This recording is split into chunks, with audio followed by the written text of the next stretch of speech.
Two people riding bikes leave Davis at noon. The first cyclist goes north at 20 miles per hour. So here's Davis. The first person's going this way. They're going 20 miles per hour. The second person goes west at 15 miles per hour.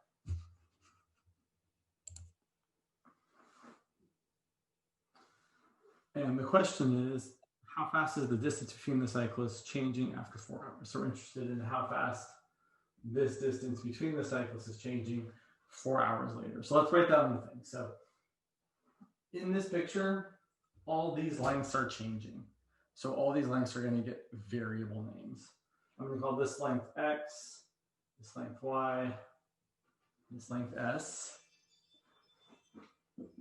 And I know the things that are changing, all of these are changing. So I'm interested in writing down what dy dt is, what dx dt is, and what ds dt is. So they tell me the person riding north is going at 20 miles per hour. So this distance is changing at 20 miles per hour. And it is a positive rate of change because that distance is getting larger. In a similar way, dx dt, well, they said this person riding that way was riding at 15 miles per hour. So that rate of change is 15 miles per hour. And it is a positive rate of change because, again, this distance is increasing as we go that way. So if something's getting bigger, you have a positive rate of change. And then finally, ds dt, the distance between the bicyclists here and the bicyclists here, we want to know how that's changing. So that's what our job is to figure out. So now that we've identified the things that we know how they're changing and the thing that we want to know how it's changing, we try to write an equation relating those variables. And my examples mostly are geometric. Obviously, your textbook has some more biological examples, but in this case, it's usually some sort of geometric formula. Here, it's going to be the Pythagorean theorem. Right? We've got that x squared plus y squared equals s squared. And then we're going to differentiate everything with respect to time. So the derivative of x squared is 2 times x times dx dt, right? Or 2 times my stuff times the derivative of my stuff. And the derivative of y squared is 2 times y times dy dt. And the derivative of s squared is 2 times s times ds dt. And now our job is to figure out what we're trying to figure out, meaning I want to know what ds dt is, and it should be able to fill in everything else. So I do have to go back and read the question. So the question says, how fast is the distance between the cyclists changing 4 hours after they've left Davis? So after 4 hours, I should be able to figure out what x is, what y is, what s is, as well as I already know what dx dt and what dy dt are. I could also divide everything by 2, right? If I want to make my life slightly easier, all these 2's can just kind of disappear. Or not. All right, so after 4 hours, if we're going 20 miles per hour north and I've traveled for 4 hours, that means y is going to be 80 miles. It's a long bike ride. And in a similar way, the person going to the west, they've been going 15 miles an hour for 4 hours, so they have gone 60 miles. And then I also do need to know what s is. So to find s, I'm going to use the Pythagorean theorem. Really what I'm going to do is I'm going to cheat. I'm going to say, hey, look, I've got a 60, 80 something triangle, and that's like a 3, 4, 5 triangle where I've multiplied all the sides by 20. 3 times 20 is 60, 4 times 20 is 80, and 5 times 20 is 100 miles. A lot of the time, people will give you these types of Pythagorean triples so that you can kind of make the numbers come out easier. You could also do the work though, right? We could plug in 80 for y and 60 for x and solve for s. If we did that, we'd have 60 squared plus 80 squared equal to s squared. 60 squared is 3,600. 80 squared is 6,400. And that adds together, it gives you 10,000. So if 10,000 equals s squared, the square root of 10,000 is 100. But a lot of the time, there'll be these numbers that kind of come out nice. So sometimes if you know what a smaller Pythagorean triple already is, you can kind of figure out what your thing is going to be without having to do that. Anyway, now we plug in all the things we know. We know that x is 60. We know that dx dt is 15. Y is 20. No, sorry, y is 80. And dy dt is 20. Is equal to s, which is 100 times ds dt. So I add these together. Let's see, 60 times 15 is 900. 80 times 20 is 1600. Divide by 100. And I get 2,500 divided by 100, which is 25. So it's going to be 25 miles per hour. And I feel like I made a mistake in the solutions and somehow got I think I wrote 50 miles per hour in the solutions, so I'll fix that. If you've looked at the solutions, I definitely had an answer of 50 here, and that's probably an error. I probably forgot to cancel a 2 somewhere. So that's how we do a problem like this, right? It's always the same steps, right? We are identifying what's changing. We're writing an equation relating to things that are not time variables. We're differentiating everything. And then we're finally plugging in what we know and solving for what we want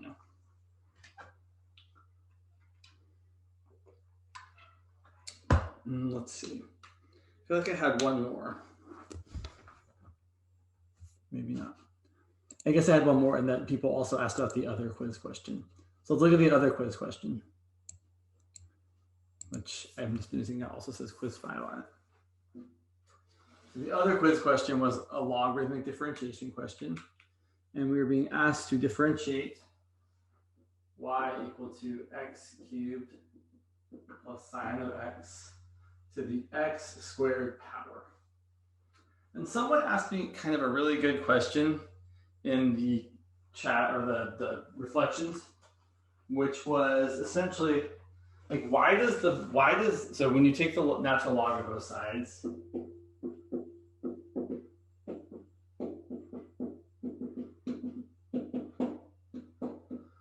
why does this power just get to come down in front? Like, why does that rule actually work the way it does?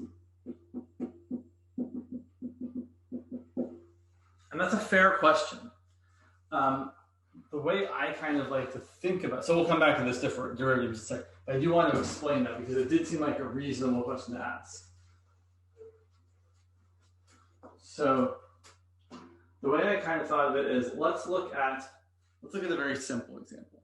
Let's look at something like log base 2 of 8. I know, and I think you guys know that when we read log base 2 of 8, what we're really saying is 2 to what power equals 8? And we know that the answer is 3 because 2 to the third equals 8. So the thing is, this is really the exponent, right? It's equal to the exponent, 3. So if I wanted to, not that I really want to, but I could write this as 2 to the power of 3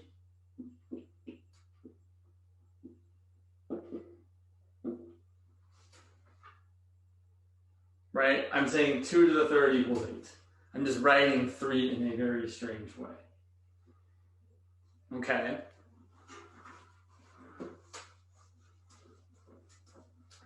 So now, what if instead I was taking, say, log base 2 of 8 to the 4th power? Why would that have to be equal to 4 times log base 2 of 8? Well, it's really because of how exponents work. When you have a power to a power, those powers multiply. So I could totally rewrite this and say, oh, whatever this is equal to, let's call it x. I could write this as, 2 to the x equals 8 to the 4th.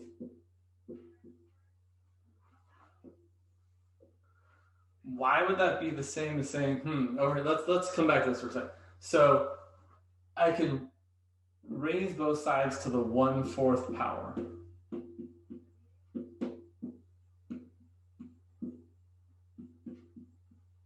But then when I have 2 to the x to the 1/4, I multiply those powers.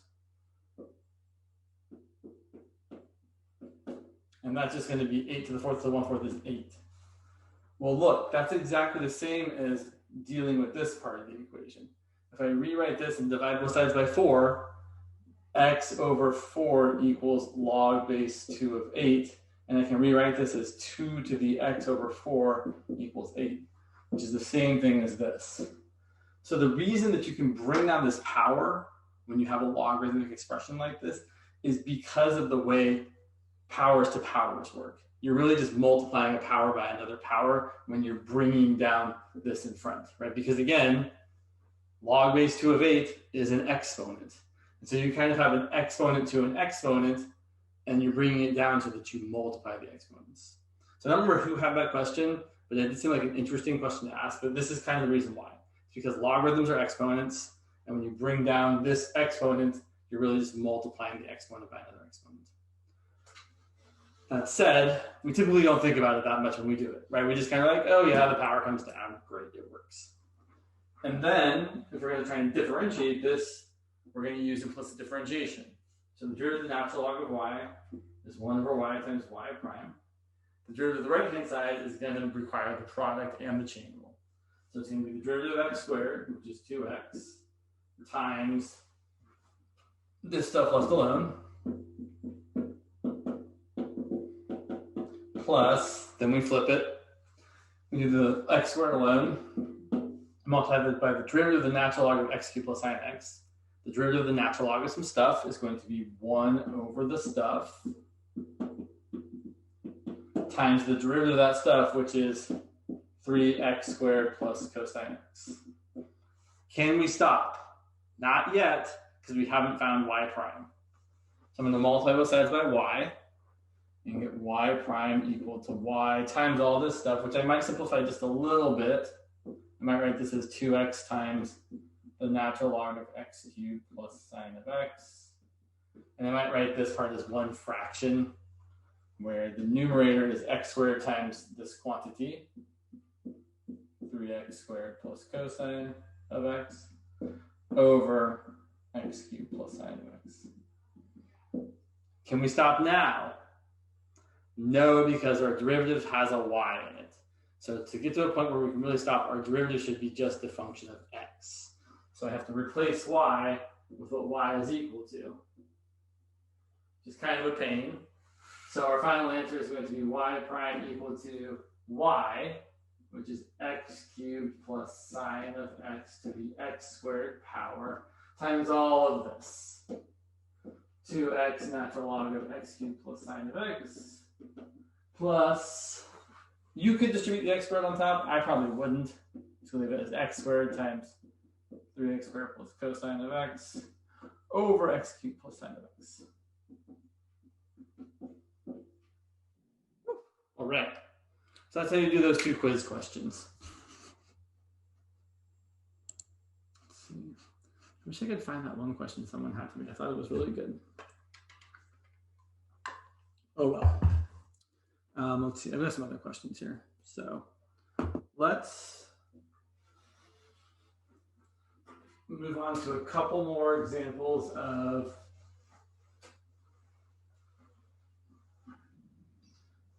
what is it? What's the word I'm looking for? Using the inverse derivative theorem to find a derivative of the inverse of a function.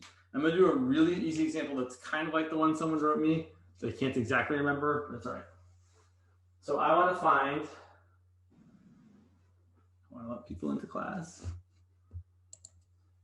I want to find the derivative. Yeah, let's see. Sure, I want to find the derivative of f inverse of x. Evaluated it. I'll figure that out in a second.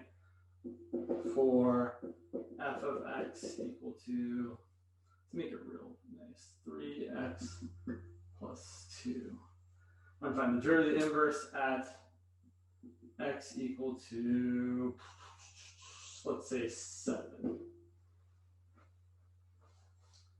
I'm going to do this in two different ways because I can for this one. Normally we can't.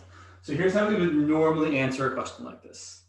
We know that the derivative of the inverse is equal to 1 over the derivative of the original function evaluated at the inverse of the place we're trying to take the derivative at. Okay. In this case, it's not so bad. So let's find the derivative. I picked a,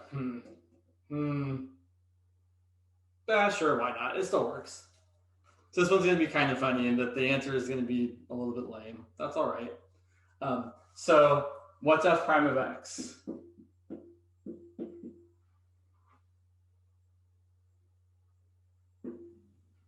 3. That's it, right? So here's the thing. If f prime of x is 3, what's f prime of whatever I've got here? Still 3, right? F prime of x equals 3. F prime of whatever is also 3, even if the whatever is f inverse of 7. So in this case, the answer is just 1/3. There isn't a good place to plug, or there isn't a place to plug this in. I will mention here, because it is something we have to find, that I will also say that f inverse of 7 is equal to 2.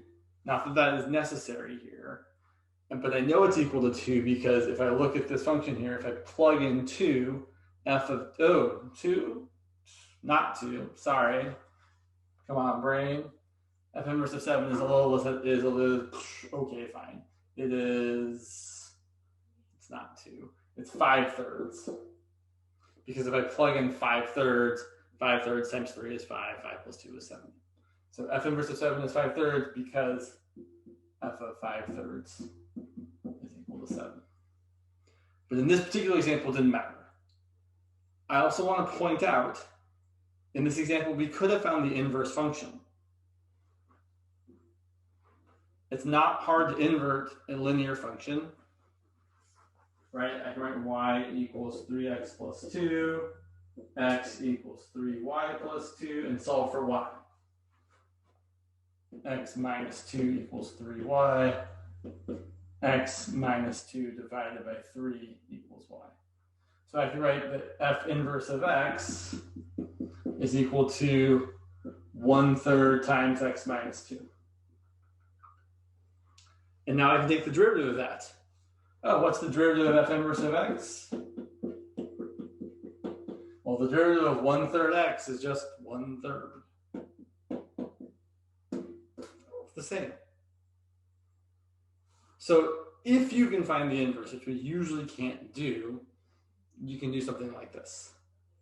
Let's look at a couple more examples where you can't actually find the inverse function. And then also you actually have to find the inverse value here.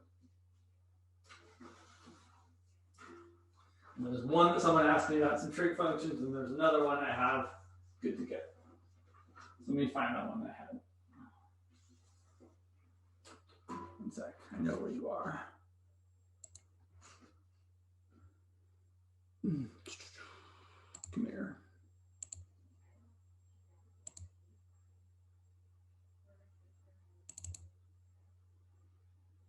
Okay, so let's say we want to use the theorem for the derivative of the inverse to find the following. I want to find the derivative of f inverse of x evaluated at x equal to 9.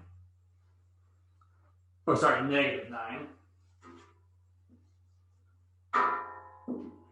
For the following. For f of x equals to e to the x plus 2 plus x cubed plus x. Okay. So that's what we're trying to do. Trying to figure out what's the derivative of this of the inverse of this function. Now here's the thing. I can't find the inverse of that function. I have no idea what f inverse is. If I tried to interchange x and y and solve for y, it'd be really, really hard. That's why we have this theorem. So what we're going to do instead is we say, okay, well, I know that the derivative of f inverse of x is equal to 1 over f prime of f inverse of x. At x equals 9. We'll plug in the negative 9 in a second. Okay, so I need to find f prime. I guess I should write the 9 here. Sorry, the negative 9.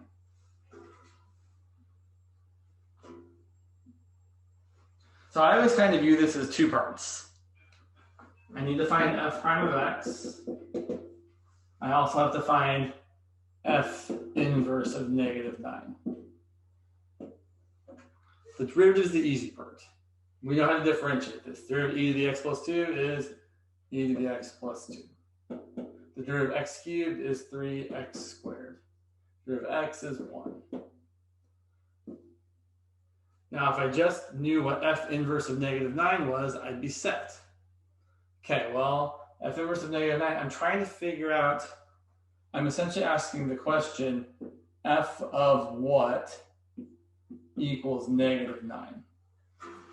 Okay, so this is where you have to guess, but the thing you're going to guess is going to be easy, meaning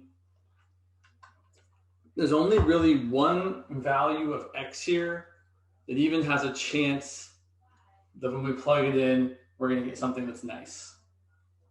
What does x have to be so that e to the x plus 2 is a nice integer number? That's a good question. Yeah, thanks, Chang. Negative 2, right? E to the 0 is 1. E to the anything else is usually not very nice. So typically when I see an e to the something, I'm always trying to think about, well, I'm going to probably pick the thing where the power is 0. And so if I plug in negative 2, let's see. I get e to the 0. In fact, I should just get. So f of negative 2 is going to be e to the 0 plus negative 2 cubed plus negative 2. And that's exactly 1 minus 8 minus 2, which is negative 9. So since f of negative 2 equals negative 9, f inverse of negative 9 equals negative 2. Great, we're pretty much done. So then we just have to say, okay, this is going to be 1 over f prime of negative 2. F prime of x is this function, so I'm just plugging in negative 2 to that function. It's going to be 1 over e to the 0 plus 3 times negative 2 squared plus 1, which ends up being 1 over 1 plus 12 plus 1, which is 1 over 14. And I will say, so I don't know if I showed you guys this picture or not, but there is a picture, I think, that kind of helps explain what's happening here. And then we'll do one more example.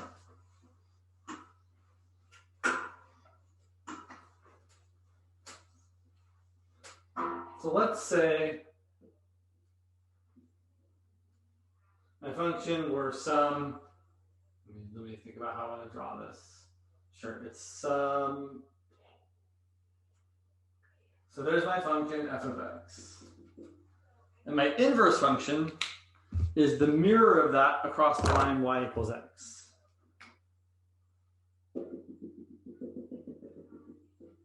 And of course, I have to do something that's not easy to mirror. So let me try and mirror this real quick here.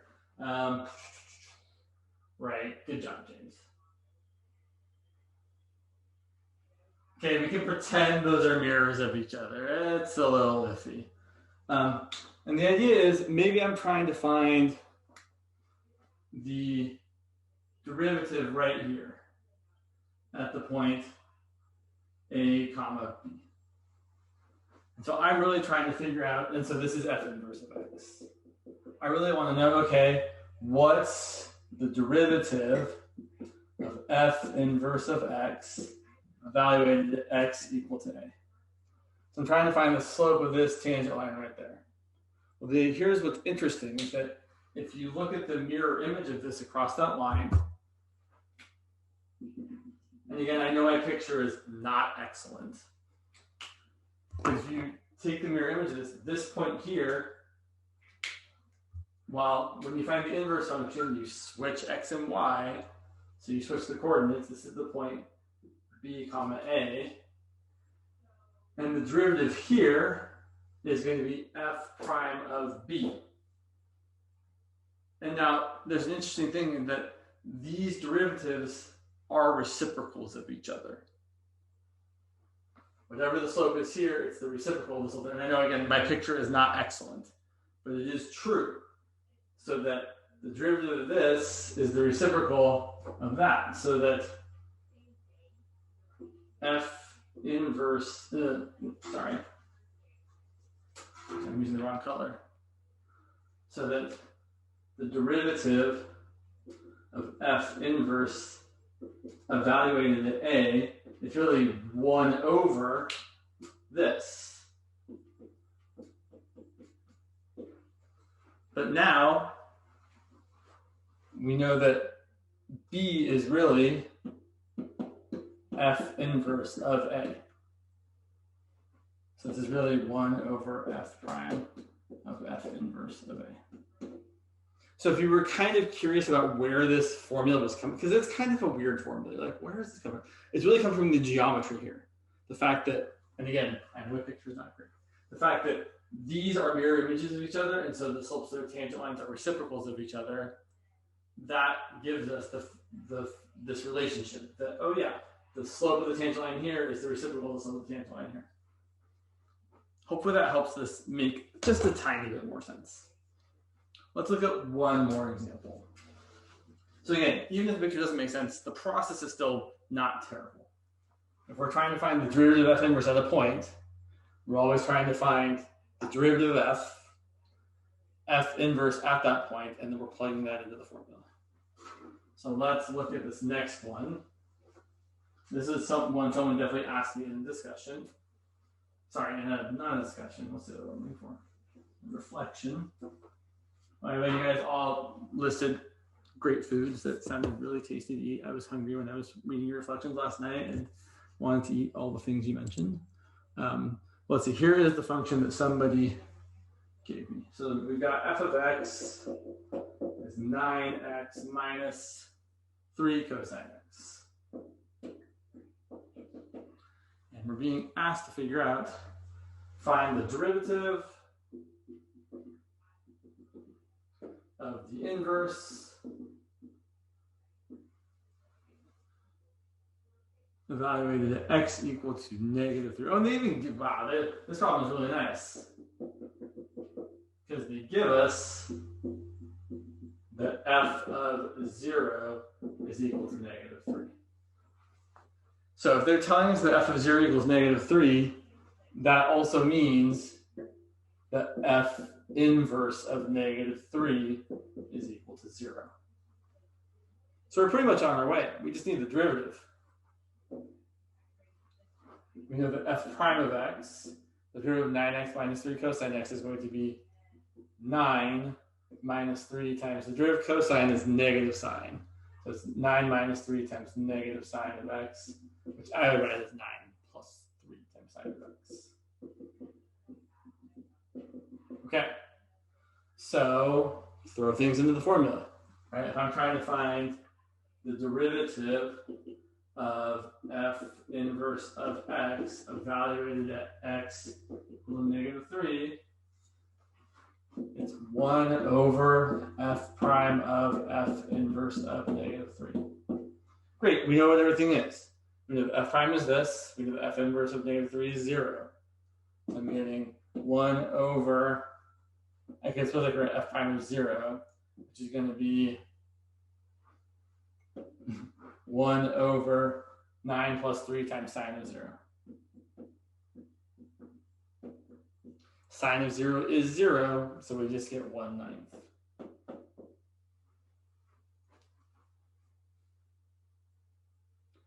I will also point out, just because I think it's worth pointing, in fact, I want to show you this graphical thing just one more time, just because I think it's kind of cool. This time I'm going to show you on Desmos. So let's take a look real quick on Desmos. Let me do that. That's not what I want to do.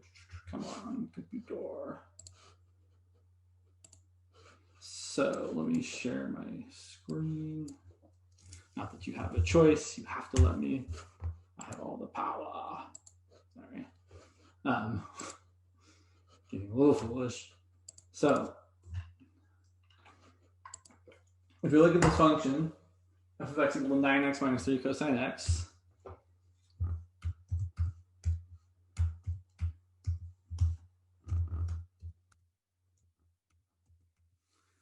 which is kind of bizarre looking. Okay, that's fine. We can notice that so I would say at 0, the derivative is 9. So if I look at this point right here for a second, the slope of the tangent line there is definitely 9. I probably don't know how to draw it. That's fine. On the other hand, if I want to find the inverse function, so here's a nice thing that I think is going to work, although I'm not sure. If you switch the x's and y's, we should get the inverse looking relationship.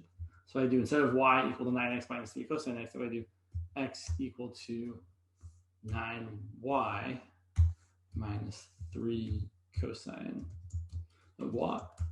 There is the inverse relationship. And you might notice, so again, right? If I look at, let me scroll down a bit, right? Oh, actually right here. So the slope of the tangent, or the tangent line there, is actually y equal to 9x minus 3, which looks almost like the line because they're so close to each other. But that definitely is the tangent line right there. On the other hand, at the point -3, 0, which is right over here, right? So again, this point and this point, they're mirror images of each other across the line y equals x.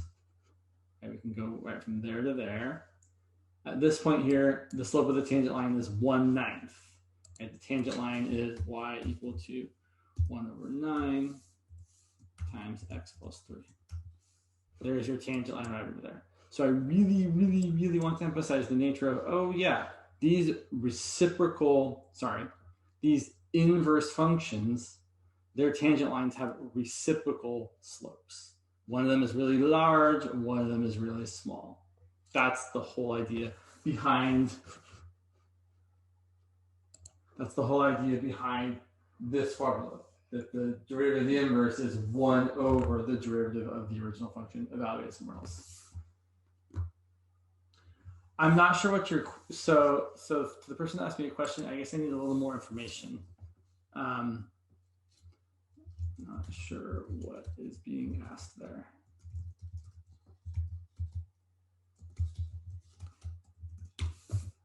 But yes, I'm happy to look at it once I know more of what to do. Let's see, where am I going here? Okay, yeah.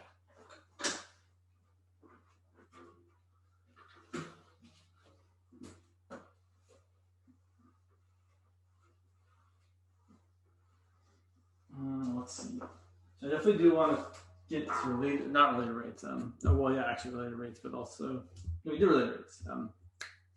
Oh, sure. So this question was asked. I feel like maybe I'm missing something still. So if I want to find the derivative of just the function 8 cosine of x minus 7 sine of x, I feel like maybe I'm missing something, but if we're just being asked to find the derivative here, we're just using the rules for cosine and sine. And the independent variable is x. Okay, so here, unless I'm missing something, the derivative of 8 cosine x is, so I should say, right, few people have asked a few times about how the constant multiples work. And you have a multiple of a function, I like to think of it as hanging out. So one way to think of the derivative of this is just it's 8 times the derivative of cosine, which is negative sine. Another way to think about it, though, if you want, and we can do that for the second part here, is when I do the derivative of 7 times sine of x, I could say it's going to be 7 times cosine, which is going to be, right, the same rule. Constant multiple hangs out, multiply by the derivatives. You could also use the product rule here, though, if you really wanted to. Product rule. Derivative of 7 is 0 times the not derivative of sine, is sine, plus 7 times the derivative of sine, which is cosine. Notice that when you do it this way, you still get what I said you would get. You still get the constant hanging out, multiplying the derivative of the function, right? Because this part's just 0. So we end up with, I would write this as -8 sine of x minus 7 times cosine of x.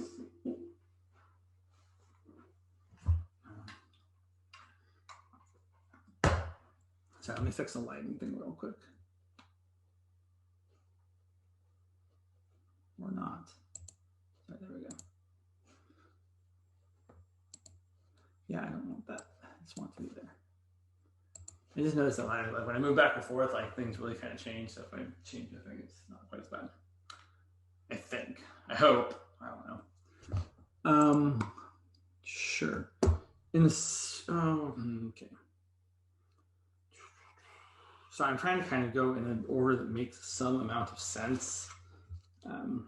Let's look at another Newton's law of cooling example, which there are not a lot of in this book. There's a few. I'm just using the book problems because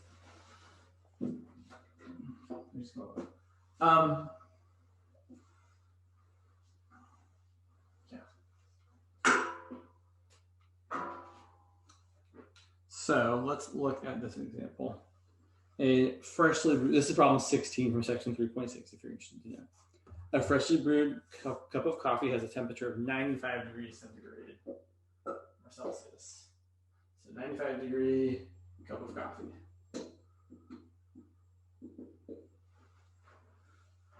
And it's in a 20 degree room. Again, these are in Celsius, right? 20 degree room is pretty cold in Fahrenheit, pretty normal in Celsius. And when its temperature is 70 degrees, it is cooling, oh, that's interesting, at a rate of 1 degree per minute. This is definitely a different way of asking this type of question. When does this occur?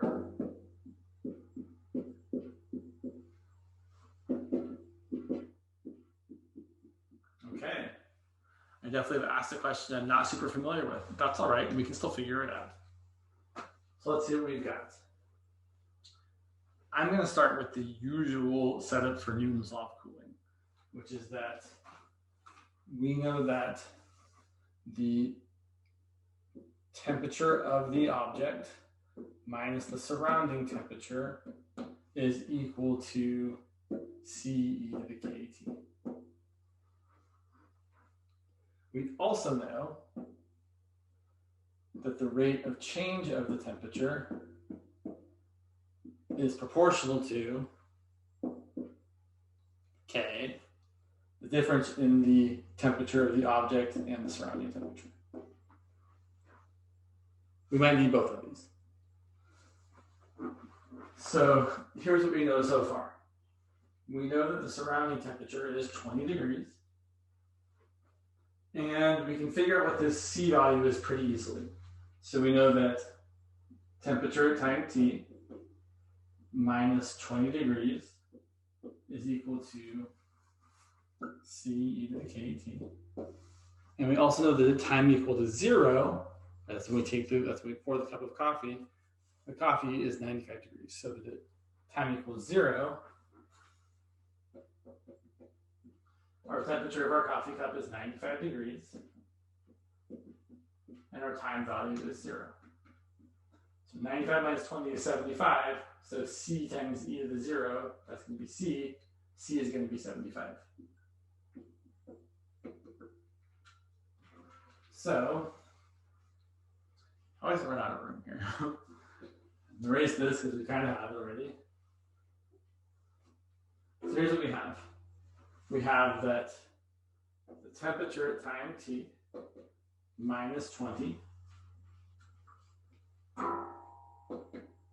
is equal to 75 e to the kt. And now they're asking us about when its temperature is 70, it's cooling at a rate of 1 degree Celsius per minute. How do we figure out what that is? That's a good question. Well, here's what I know. So when the temperature is 70, it's cooling at a rate of 1 degree, meaning its derivative is 1. So I know that T prime of 70 should equal 1.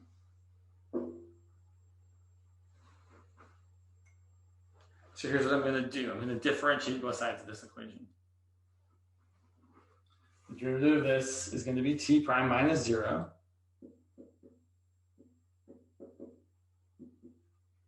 And it's going to equal the derivative of this. The derivative of 75 e to the kt is 75 times, my pen just got all weird, e to the kt times k.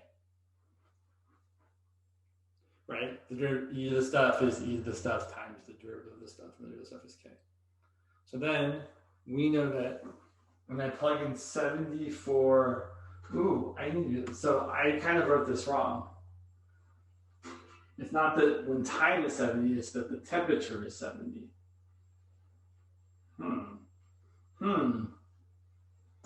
It's a good question. My last question I don't know how to answer. That's okay. I keep telling myself, I'm like, okay, what do I do now? Interesting. I feel like we need to use that equation over there. So when the temperature is 70, it's cooling at a rate of 1 degree centigrade per minute.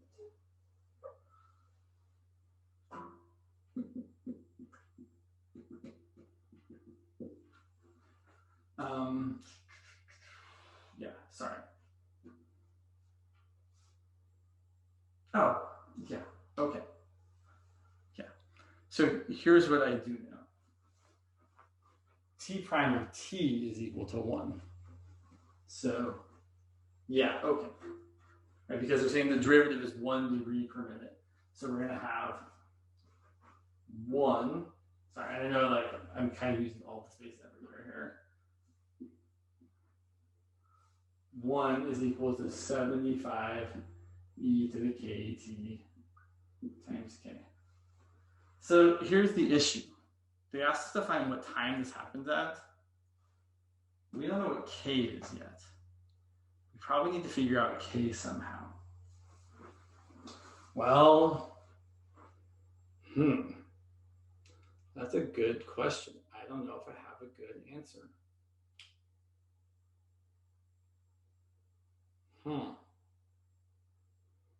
Yeah, I feel kind of like I have led us down a terrible path here. So I'm going to abandon this question because I'm not sure where it goes. I picked one from the book and I picked poorly. I apologize. Let's move on to a different Newton's law of cooling question that makes a little more sense. And I'll think about this one on my own and give you and write something up so that it will not be quite so confusing if you care to see it. So sorry about that. Let's look at a more normal example. Of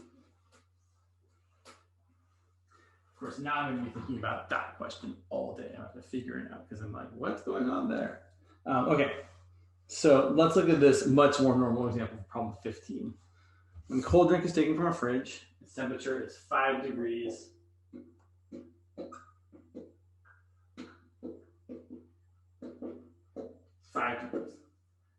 And after 25 minutes, again, these are also in Celsius, it is 20 degrees. And, oh, sorry, not 20, it's 10 degrees. If all this is taking place in a room that is 20 degrees Celsius,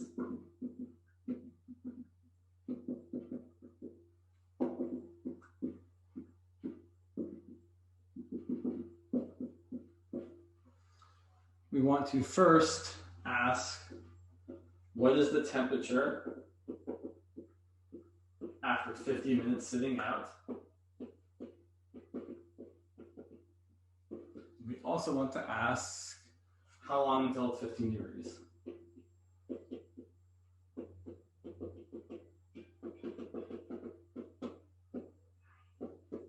Okay, much more normal question.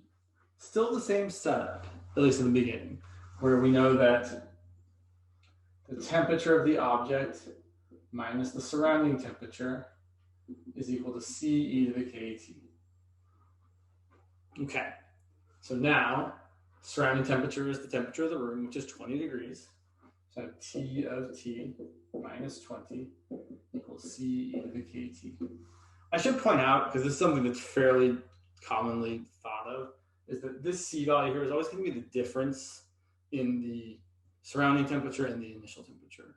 So the initial temperature is the temperature at time 0, which is 5 degrees. So if I plug in, and I can make my little chart for time and temperature. When time is 0, the temperature of the object is 5. And when time is 25 minutes, the temperature of the object is 10. So I plug in 0 for T and 5 for temperature. I get 5 minus 20, right? Because the temperature at time 0 equals C e to the K times 0. 5 minus 20 is negative 15. C times 1. I should also point out, if your object is actually getting warmer, which this is, right? You took a cold object out of the fridge, it warms up. This C value ends up being negative. If your object is getting colder, right, it's cooling down, this C value ends up being positive. So then we're going to use the other piece of information to figure out what K is. So I've got T of T minus 20 equal to, let's see, negative 15 e to the K times T. And then I'm going to plug in 25 for time and 10 for the temperature. So the temperature is 10 minus 20 equals negative 15 e to the K times 25. So let me solve for K. 10 minus 20 is negative 20, negative 10. Negative 10 divided by negative 15 is 10/15, which is 2/3. That's equal to e to the 25k. Take the natural log of both sides.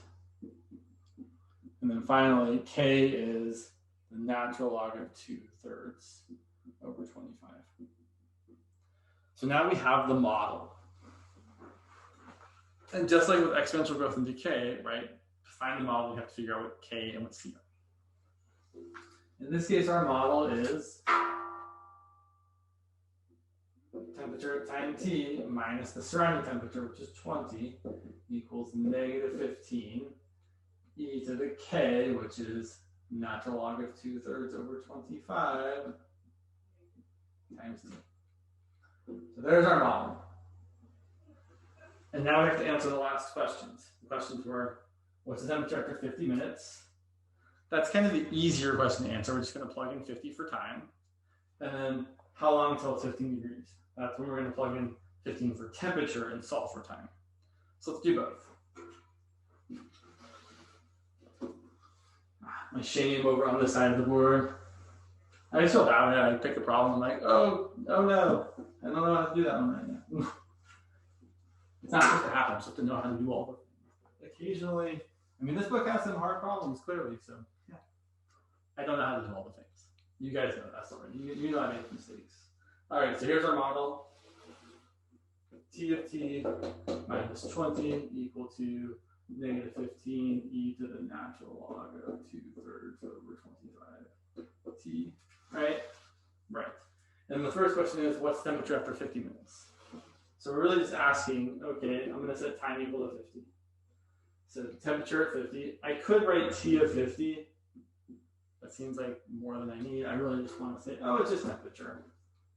I'm solving for capital T.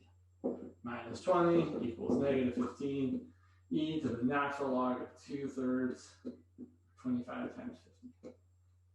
This one actually will come out to be really nice, so I kind of want to point out what it's going to be. T equals, I'm going to add 20 minus 15. And this exponent over here, this is e to the natural log of 2/3 times 50 over 25 is just 2.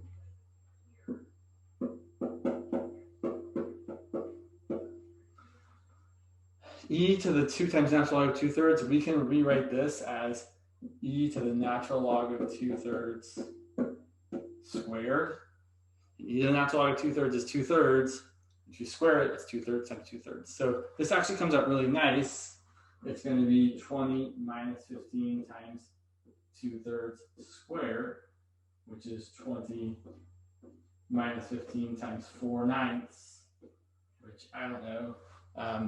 Change this to ninths, it's 189 minus 69, which ends up being 120 over 9, or 40 over 3, or 13.3. Continuous. So from 25 minutes to 50 minutes, it cooled down to a temperature of 13.3 degrees. Okay. This is usually the easier version of the questions that can be asked, right? Typically, it's harder to solve the other question, which is, all right, what time is it when it gets to be 15 degrees Celsius? 15 degrees? Yeah, 15 degrees, which should be a little bit longer, right? Because again, it's warming up. It started at 5, then it was 10. After 50 minutes, it's 13 1/3. And now we're asking, okay, how long until we get to a temperature of 15? So I'm going to set the temperature equal to 15. And solve for time. So I've got 15 minus 20 equals negative 15 e to the natural log of 2/3 over 2015. So solving 15 minus 20 is negative 5. Divided by negative 15 is positive 1/3. Equals e to the natural log of 2/3 over 25t. Take the natural log of both sides. Natural log of 1/3 equals natural log of e to the thing is just the thing. So natural log of 2/3 over 25t. Finally, multiply by 25. Divide by natural log of 2/3.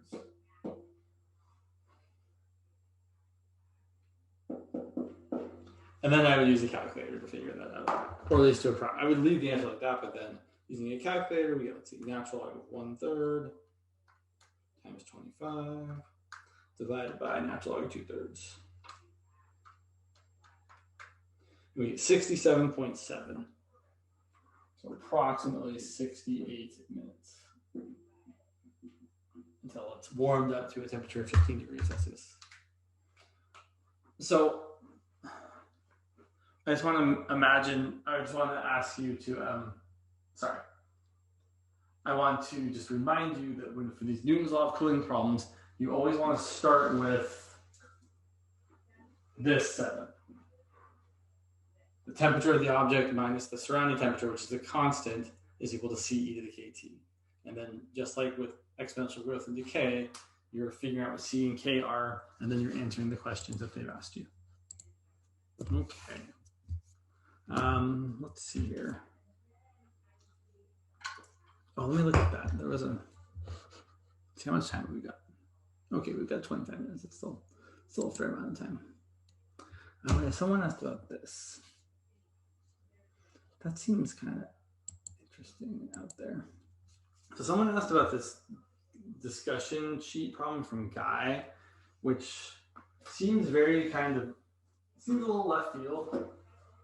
Like, I didn't realize we were really talking about differential equations, but let me give you another example of a problem that I think is kind of similar, and then I'll briefly talk about the problem that's on discussion sheet 7 from Guy, problem number 2.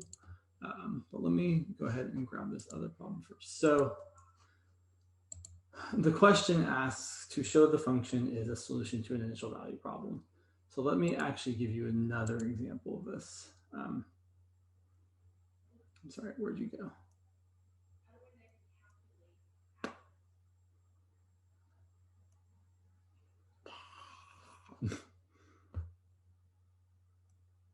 Sure.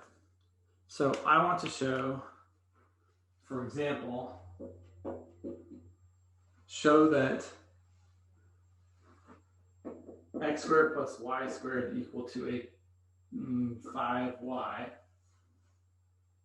is a solution to the differential equation y prime equals 2xy over x squared minus y squared. Well, that seems kind of bonkers.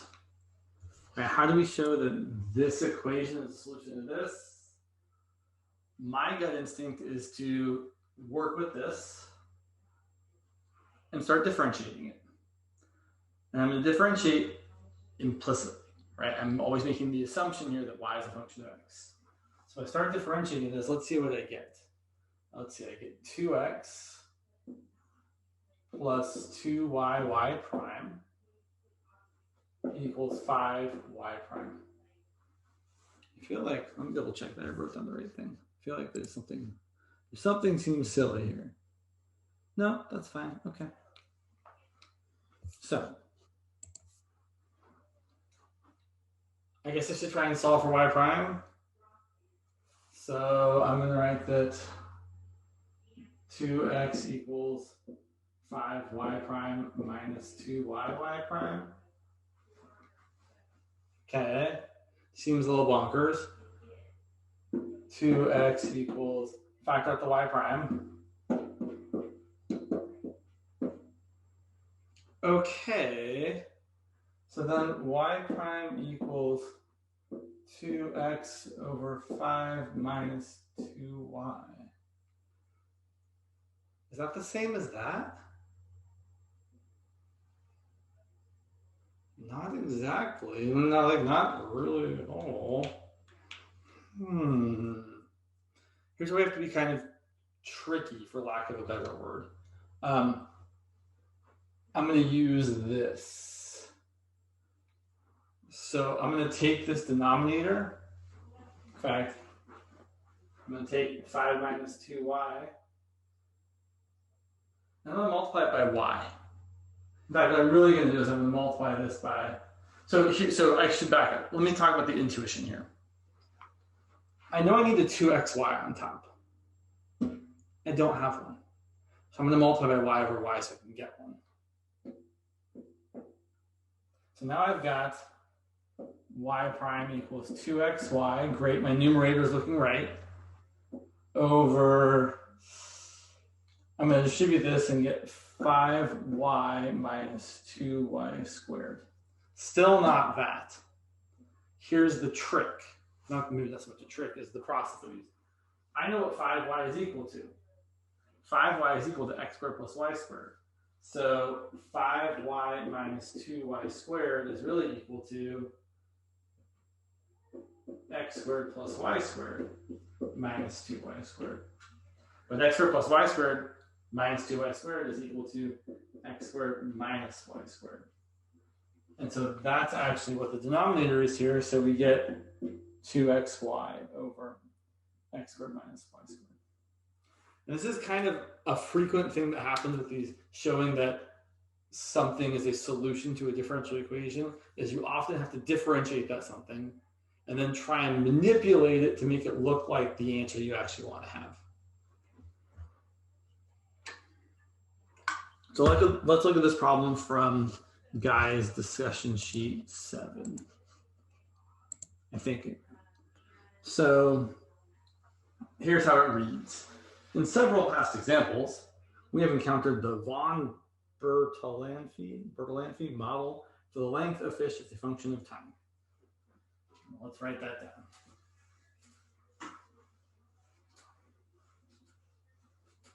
down. So we have, here's the length of the fish at time t is equal to L sub infinity minus parentheses L sub infinity minus L sub 0 times e to the negative kt, where I have to imagine that L sub 0 is the length at time 0, and L sub infinity is essentially the limit of the length, right? It's what the length of the fish gets closer and closer to as time goes on and on and on and on and on. So we want to show the function above, so show that this is a solution to the differential equation dl dt equal to k times L infinity minus L Okay. With the initial condition, not surprising, that L of 0 equals L naught. Okay. So if you're trying to show something's a solution to a differential equation, you usually want to start with the something and differentiate it. Now, let me ask you guys. This is not the easiest question to answer, maybe. In this equation, what's my only variable?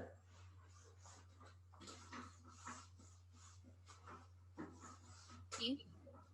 Yeah. Time is the only variable here. L sub 0 is a constant. It's the length at time 0. L sub infinity is a constant. It's the length at when you take the limit to infinity. So when I take the derivative dl dt, I'm just treating everything like a constant except for t. So the derivative of L infinity by itself is 0. Minus, okay, now you've got a constant, so that constant's going to hang out because it's a constant multiple of a function of time.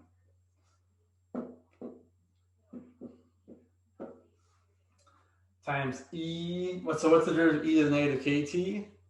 It's e to the negative kt times what? Negative k. Right. And I can see the negatives multiplying out, so this is going to end up being positive k times L infinity minus L naught e to the negative kt. Now, I'm trying to make it look like that. Okay.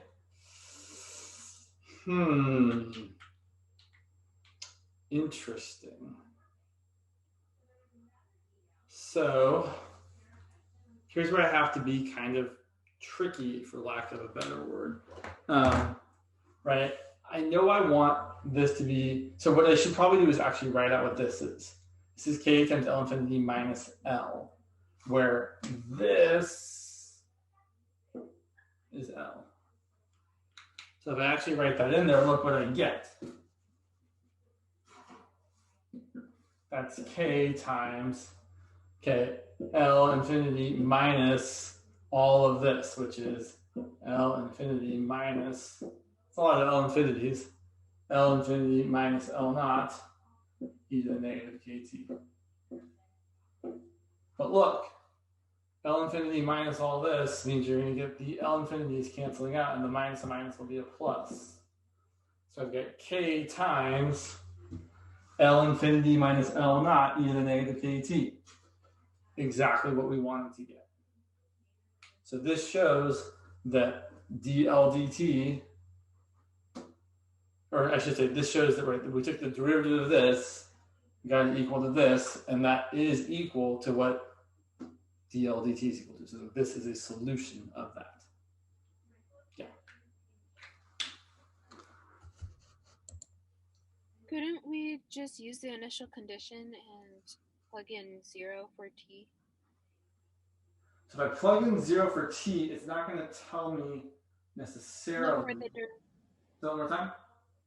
For the derivative? So we can't just, so to find the derivative, we have to take the derivative.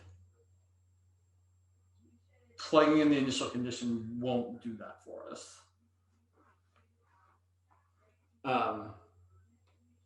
Because what me and my my group did is we have the initial condition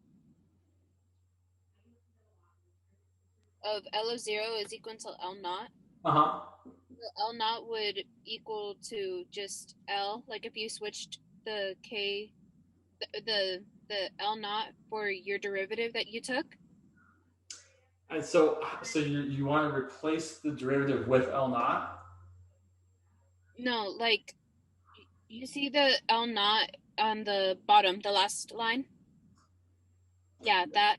Sure. So we placed that with L. So it looks like the top one, and then we plugged in 0. So that cancels out the e to the negative kt. So that equals k. So I see. So you're writing this as k times L infinity minus L of 0, right? Mm-hmm. Which is, I mean, L of 0 is definitely L naught. I guess okay.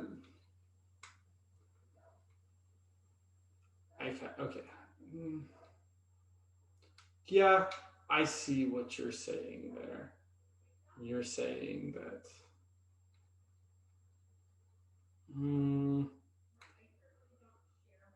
So what are you getting right here? We just put L. Since L of 0 would just be L, wouldn't it? I can't say that that's right. Okay. I don't think L of 0 is just L. Because L is a function that varies as time is different. Whereas L of 0 is specifically the function evaluated at 0. Okay. What I do think you can do is, the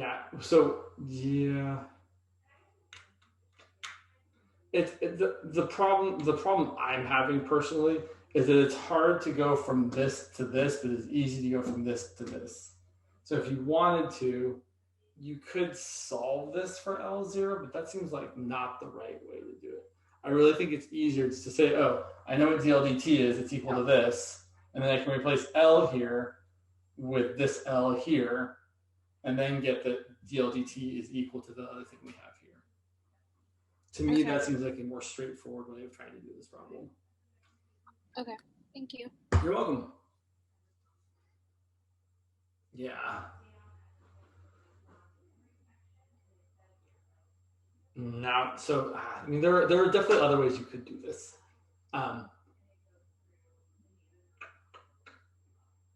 Yeah. Okay, fine. So let me show you another way, just because now that I see it, I can't unsee it. So what you could do, which is in the same sort of vein, which I think is actually kind of cooler, you're trying to get from this to this, right? Because you're trying to show that the derivative you took is actually a solution to this equation, this differential equation. So you can solve this for that part there. You can add that to both sides. So that L infinity minus L naught times e to the negative kt is on the left. I'm going to subtract L of t to the right. So I get L infinity minus L of t. And look, that's exactly that. And you can replace that with that. This is exactly that. That's another way you could do it. It's kind of neat. Okay, we have limited time, and there are definitely other things people ask me to talk about. So let's talk about the derivative of inverse tangent. I guess we'll have to hold off on, what's the thing I was going to say? On Thursday, we will definitely talk about linearizations and Taylor stuff, but nothing. Here's what I'll say about linearizations in general, just for everybody. A linearization is really just the equation of a tangent line. And there might be more to it in various circumstances, but really at its core level, when you're linearizing something, you're just finding the equation of a tangent line, right? A linear function. So we'll talk more about it Thursday, but that should be a helpful thing to help you kind of do some of the problems.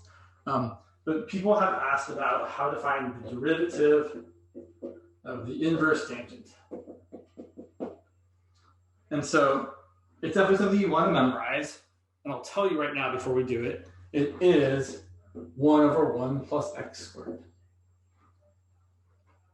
Now, the way you find this is a little bit complicated. It actually kind of has to do with that inverse derivative theorem, although that's not the way I like to do it personally. But you totally, that's an x, by the way. You totally could find this as 1 over the derivative of tangent of,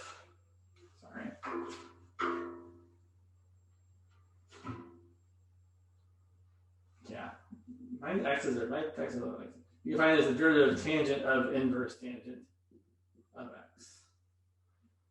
What's the derivative of tangent? It's secant squared. What the heck is secant squared of inverse tangent of x? It's kind of funky. Let me show you, I think, how your book does it, and also just a more kind of normal way of thinking about this. I want to find the derivative of inverse tangent of x. So I'm going to let y equal inverse tangent of x. I'm going to rewrite this. So what does it mean that y equals inverse tangent? What that means is that the tangent of y is equal to x. That's what inverse tangent means. Inverse tangent says, put in a number and I'll tell you the angle I took tangent of to get that number. So for example, the inverse tangent of 1 is equal to pi over 4, because tangent of pi over 4 is equal to 1. Right, that's the whole relationship between the function and its inverse function. The function takes some x value and gives you some y value. The inverse function takes the y value as the input and gives the x value as the output. So they undo each other. So now I'm going to differentiate both sides of this with respect to x. What's the derivative of tangent of some stuff? Oh, it's secant squared of some stuff times the derivative of that stuff. What's the derivative of x? It's just 1. Solving for y prime, I get 1 over secant squared of y. Which if you wanted to, you can plug in y equals inverse tangent and say it's 1 over secant squared of inverse tangent. So look, this formula totally works.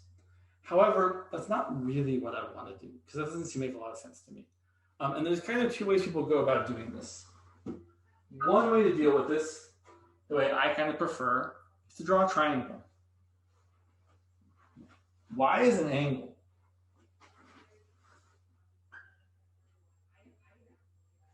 And I know the tangent of y is equal to x. Or as I'm going to write, x over 1. But I know the tangent in a triangle is which side over which side? SOHCAHTOA. Tangent is? Opposite. Adjacent. Opposite over adjacent. So tangent is the opposite, x, over the adjacent, which is 1. And I can use the Pythagorean Theorem to find the third side. On this third side, the hypotenuse squared is equal to x squared plus 1 squared. So the hypotenuse is equal to the square root of x squared plus 1, because 1 squared is 1. But now, I want to find secant squared of y. Well, cosine, the reciprocal of secant, is adjacent over hypotenuse. So secant is the hypotenuse over the adjacent. So this is 1 over secant, which is the hypotenuse divided by 1. So secant, which is the square root of x squared plus 1 squared, which ends up being 1 over x squared plus 1. Another way people talk about this sometimes is by using a trig identity. There's a trig identity involving secant and tangent. It's one of my favorites. I say it all the time, even though it's not true. I tan and get sexy. I know, it's terrible, but you'll never forget it. A student told me one time, I was like, oh, well, that's in my brain forever. So, I tan and get sexy, 1 plus tangent squared of y equals secant squared of y. The tangent of y is equal to x. So secant squared of y is really equal to 1 plus tangent of y, which is x, which is x squared. So secant squared of y is 1 plus x squared. So secant squared of y is going to be 1 plus x squared at the bottom, or x squared plus 1, either way. So any way you slice it, the derivative of inverse tangent of x, or arctangent of x, is 1 over 1 plus x squared, or 1 over x squared plus 1, however you want to write it. And then your normal chain rule idea applies. So the derivative of the inverse tangent of x, or, gosh, why are my t's looking like max? Or the derivative of the arctangent of x, same thing, just a different way of writing it. These are both 1 over 1 plus x squared. or 1 over x squared plus 1, whichever way you want to write it. But then we might ask a question like, what's the derivative of 3 times the inverse tangent of e to the 6x? Okay, first things first, constant multiples stick around. Derivative of the inverse tangent of x is 1 over 1 plus x squared. The derivative of the inverse tangent of some stuff is 1 over 1 plus the stuff squared times the derivative of the stuff. The derivative of e to the 6x is e to the 6x times the derivative of 6x. And then I would probably rewrite this. I would probably write it, well, let's see, 3 times 6 is 18. So I'd probably write this as 18 e to the 6x on top over 1 plus e to the power to a power, you multiply the power, so I'm going to write this e to the 12x on the bottom. That's how you would do a derivative like that. Or, right, the derivative of the arctangent of the natural log of x. Well, again, the derivative of arctangent of x is 1 over 1 plus x squared. The derivative of the arctangent of some stuff is 1 over 1 plus the stuff squared times the derivative of the stuff. So it's just the usual chain rule thing happening again.